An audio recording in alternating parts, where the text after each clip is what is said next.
Velocity आणि ऍक्सलरेशनचं आपण numerical solve करणार आहोत. तर याच्यामध्ये आपण व्हेलोसिटी आणि ऍक्सलरेशन कसं फाइंड करायचं हे बघायचं आपल्याला. तर आता पहिले आपण क्वेश्चन बघू काय आहे. Uh velocity vector in a fluid flow is given v is equal to 4x² I minus 10x² yj plus 2tk and find the velocity and acceleration of a full fluid particle at 213 at a time t is equal to 1. तर आपला हा question आहे. तर पहिले आता आपण given data लिहून घेऊ. पहिले गिवन डेटा मध्ये काय लिहू पहिले आपण आपलं velocity vector v is equal to 4x² I, आता I पण लिहायचा, I minus 10x² yj plus 2tk cap. हे झालं, हे आपलं वेलोसिटी वेक्टर आहे. आणि आता त्याचे आपण कंपोनंट लिहून घेऊ.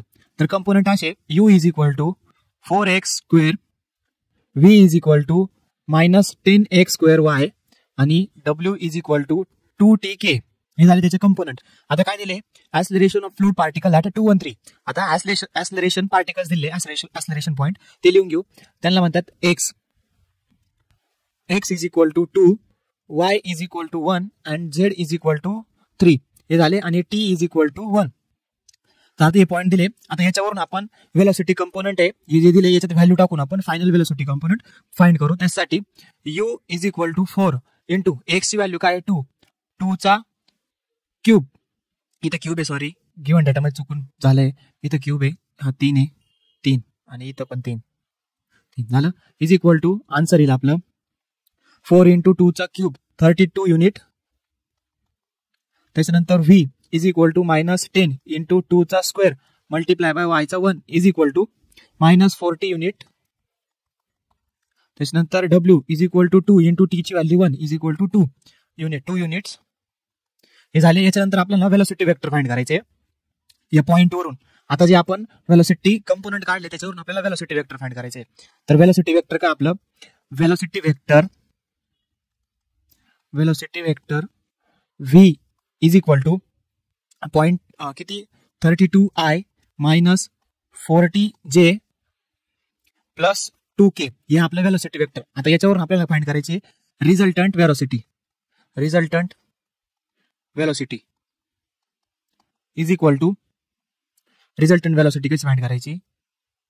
स्क्वेअर रूट मध्ये हे जे वेलोसिटी वेक्टर आहे त्याचं पूर्ण स्टेटमेंट टाकायचं 32 आणि त्यांचा स्क्वेअर घ्यायचा मायनस 40चा स्क्वेअर प्लस 2चा स्क्वेअर झालं. इथं ब्रॅकेट करायचं आणि इथं प्लस साइन. आता हे आपण सॉल्व्ह केलं पूर्ण कॅल्सी मध्ये. आधी पहिले त्यांचा स्क्वेअर काढून घेतला, कारण कधी कधी कॅल्सीत सॉल्व्ह नाही होत, ते मॅथमॅटिकल एरर दाखवता. तर आधी त्यांचा स्क्वेअर काढून घ्यायचा, मग सोपं जातं. प्लस 4 इज इक्वल टू, आता या व्हॅल्यू आपण स्क्वेअर रूट मध्ये टाकल्या सगळ्या, आन्सर काय येईल आपलं, या सगळ्या व्हॅल्यू आपण स्क्वेअर रूट मध्ये टाकल्या तर फायनल आन्सर येईल आपलं 51.26 युनिट. हे झालं आपलं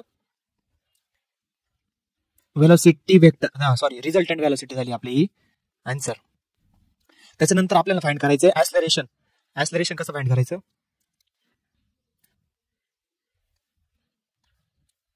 ऍक्सलरेशन, आता ऍक्सलरेशन साठी पहिले आपण ऍक्सलरेशन ज्या डायरेक्शन मध्ये आहेत त्याचे कंपोनेंट लिहून घेऊ. मग 3 डायरेक्शन दिले आपल्याला XYZ, 3 पॉईंट आहे, मग 3 डायरेक्शन XYZ. मग पहिले X डायरेक्शनला काढू. तर पहिला वेलोसिटी कंपोनेंट U आणि त्याच्या डायरेक्शन मध्ये ∂u बाय ∂x म्हणजे यूचा derivative with respective X direction plus v ∂u by ∂y plus uv ∂u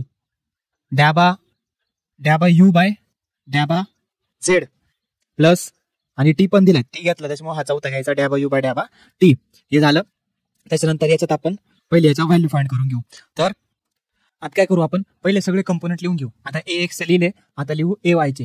ay is equal to u आहे इथं,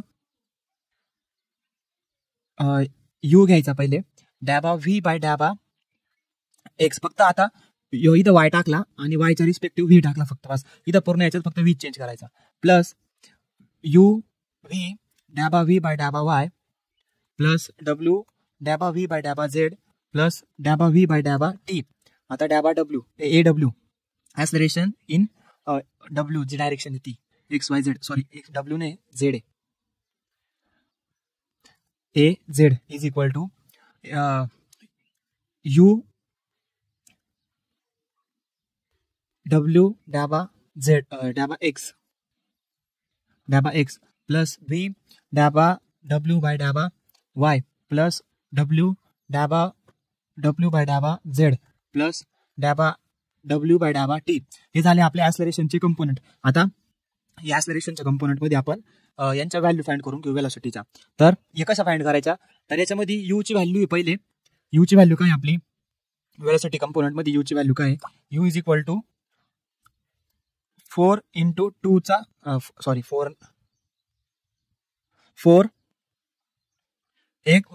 4x क्यूब, इथं व्ही चं -10x स्क्वेअर वाय आणि डब्ल्यू चं 2t. हे झाले यांचे कंपोनंट. आता यांना डिराईव्ह करायचं इथं विथ रिस्पेक्ट टू त्यांच्या पार्शली डिराईव्ह करायचं विथ रिस्पेक्ट टू जी डायरेक्शन दिली ती डायरेक्शन, म्हणजे या डायरेक्शन एक्स वाय त्याच्या डायरेक्शन दिले त्यांच्या रिस्पेक्ट टू त्यांना पार्शली डिफरन्शिएट करायचं. आता ते कसं करायचं, आता derivative of u with respect to x direction. आता यू चा derivative with respect to x direction काय येईल, 4 4 1 4 4 4 3 12 म्हणजे तर डॅबा यू बाय डॅबा एक्स म्हणजे यू चा derivative with respect to x काय येईल, तो 4 गुणिले 3 एक्स चा क्यूब किती 3, मग 4 गुणिले 3 12 इज इक्वल टू 12 आणि एक्स तसंच तसा 12x आणि 3 - 1 किती येईल 2. हा झाला त्याचा डेरिव्हेटिव्ह. आता त्याच्यानंतर डॅबा व्ही बाय डॅबा वाय चा डेरिव्हेटिव्ह. आता यू चा derivative with respect to y u चा derivative with respect to y काय येईल, 4x क्यूब चा डेरिव्हेटिव्ह 0 कारण की त्याच्यात वाय नाही त्याच्यामुळे तो डायरेक्ट 0. त्याच्यानंतर डब्ल्यू डॅबा यू बाय डॅबा झेड त्याचा derivative with respect to z, u चा derivative with respect to z 0 परत डॅबा यू बाय डॅबा t is equal to 0. T आहे की त्याच्यात नाही मग डायरेक्ट 0. त्याच्यानंतर व्हीचं वायच्या लाईनचे काढायचे आपल्याला यू नाही तर डॅबा व्ही बाय डॅबा एक्स मग व्ही चा derivative with respect to x काय येईल, -10x स्क्वेअर वाय तर तो येईल 10 इंटू 2 10 इंटू 2 किती येईल -20 एक्स स्क्वेअर कॅन्सल झाला तो गेला खाली, एकच राहिला, एक आपण लिहिते नाही आणि वायचा तसा लिहून घेतला. त्याच्यानंतर डॅबा व्ही बाय डॅबा वाय इज इक्वल टू तो किती येईल -10x स्क्वेअर. त्याच्यानंतर डॅबा व्ही बाय डॅबा झेड इज इक्वल टू 0 आणि डॅबा व्ही बाय डॅबा टी इज इक्वल टू 0. आता नेक्स्ट डॅबा डब्ल्यू बाय डॅबा एक्स इज इक्वल टू 0 म्हणजे डब्ल्यू चा derivative with respect to x किती येईल 0 कारण की त्याच्यात एक्स व्हॅल्यू आहे का नाही, मग डायरेक्ट 0 घ्यायचा. डॅबा डब्ल्यू बाय डॅबा वाय इज इक्वल टू 0, डॅबा डब्ल्यू बाय डॅबा झेड इज इक्वल टू 0 आणि शेवटचं डॅबा डब्ल्यू बाय डॅबा टी. आता टी आला पहिल्यांदा टी आला, मग टी ची व्हॅल्यू आता इथं आहे, टी ची व्हॅल्यू किती आहे 1, मग 2 टी ची व्हॅल्यू किती आपली, टी ची व्हॅल्यू बघून घेऊ आपण, टी ची व्हॅल्यू 1 आहे आणि टी कॅन्सल झाला फक्त 2. आता हा आपला डब्ल्यू चा डेरिव्हेटिव्ह. आता नेक्स्ट स्टेप आहे आपली, आता याच्यावरून आपल्याला ऍक्सलरेशनच्या कंपोनंट वरून आता ऍक्सलरेशन फाइंड करायचं, आपल्याला ऍक्सलरेशन कंपोनंट फाइंड करायचे. ते कसे करायचे, पहिले आपण ax चे करू. तर ax साठी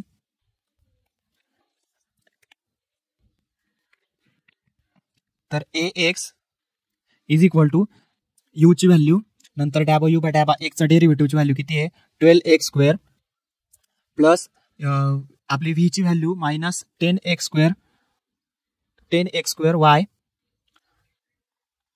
मल्टिप्लाय बाय त्याचा डेरिव्हेटिव्ह 0 प्लस डब्ल्यू ची value 2t multiply by 0 plus 0. आता इथं काय करायचं, आपण या ज्या व्हॅल्यू काढलाय ना याचा डेरिव्हेटिव्ह, आता याचा डेरिव्हेटिव्ह हा डॅबा यू बाय डॅबा एक्सचा डेरिव्हेटिव्ह हा आणि त्याला मल्टिप्लाय कायला यू, त्याच्यानंतर व्ही घेतला आपण खाली, त्याच्यानंतर त्याचा डेरिव्हेटिव्ह हा, हे सगळं लिहून टाकायचं, हे सगळं लाईनीच दिलं तसं लिहून टाकायचं. त्याच्यानंतर याला मल्टिप्लाय करायचं, तर मल्टिप्लाय केल्यावर कसं येईल, हे डायरेक्ट सगळं 0 होऊन जाईल, हे 0 झालं, राहिले किती फक्त एवढीच टर्म राहिली. तर 4x square into 12x square 4 1 4 4 4 3 12 4 चौक 16 आणि त्यांचा स्क्वेअर किती येईल 48. डायरेक्ट मल्टिप्लाय करायचं कॅल्क्युलेट तरी चालेल, 48x रेज टू 5 मग 48x ची व्हॅल्यू किती आपली, x चा पॉईंट किती आपला 2 त्याचा raise to 5 is equal to, मग फायनल आन्सर येईल आपलं 48 2 रेज टू 5 2 रेज टू 5 किंवा डायरेक्ट कॅल्क्युलेट टाकल्यावर आन्सर येईल 1536 युनिट. आता नेक्स्ट ay ए वायचं पण same, a y is equal to यूची व्हॅल्यू 4x³ मायनस त्याचा डेरिव्हेटिव्ह मायनस 20xy प्लस व्हीची व्हॅल्यू मायनस 10x²y, त्याचा डेरिव्हेटिव्ह त्याला मल्टिप्लाय त्याचा डेरिव्हेटिव्ह 10x² प्लस 2tw ची व्हॅल्यू आणि त्याचा डेरिव्हेटिव्ह 0 प्लस टीचा डेरिव्हेटिव्ह 0 इज इक्वल टू, आता याचा डेरिव्हेटिव्ह 0 झाला, 0 प्लस 0 0.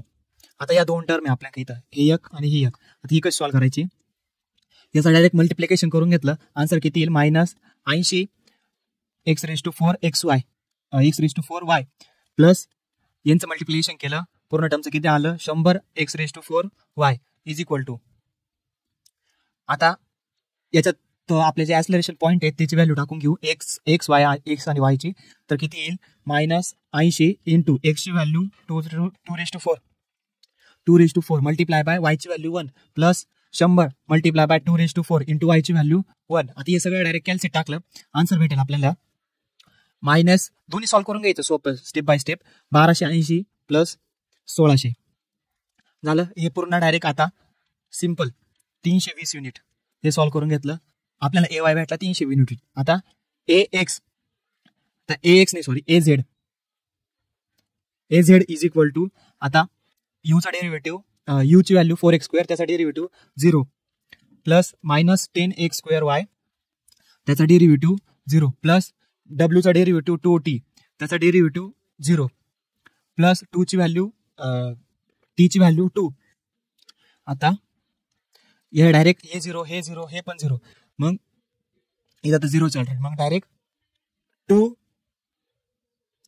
2 घेतला, डायरेक्ट 2 युनिट फायनल आला आन्सर. 2 युनिट व्हॅल्यू टाकायची पण गरज नाही.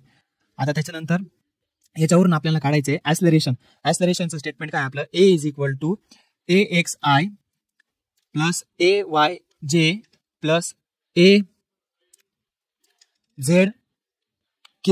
हे आपलं ऍक्सलरेशनचं स्टेटमेंट. आता याच्यामध्ये आपण व्हॅल्यू टाकू, पहिली AX ची व्हॅल्यू काय आपली 1536 I प्लस AY ची व्हॅल्यू काय 320J प्लस AZ ची काय 2K इज इक्वल टू, आता याला डायरेक्ट इज इक्वल टू नाही सॉरी, हे झालं आपलं ऍक्सलरेशनचं स्टेटमेंट. आता याच्यानंतर आपल्याला रिझल्टंट ऍक्सलरेशन काढायचंय. Resultant acceleration is equal to, त्याला स्क्वेअर रूट मध्ये घ्यायचं, मग 1536 त्याचा स्क्वेअर प्लस 320 त्याचा स्क्वेअर आणि प्लस 2 चा स्क्वेअर इज इक्वल टू, यांचा स्क्वेअर करून घेतला, आधी स्क्वेअर करून घ्यायचा मग सोपं जातं. स्क्वेअर केला 2359296 प्लस 102400 प्लस 4. आता हे डायरेक्ट सगळं आन्सर कॅल्सिट टाकलं स्क्वेअर रूट मध्ये, आन्सर येईल आपलं, यांचा स्क्वेअर रूट काढला 1568.9 युनिट. हे झालं आपलं फायनल आन्सर.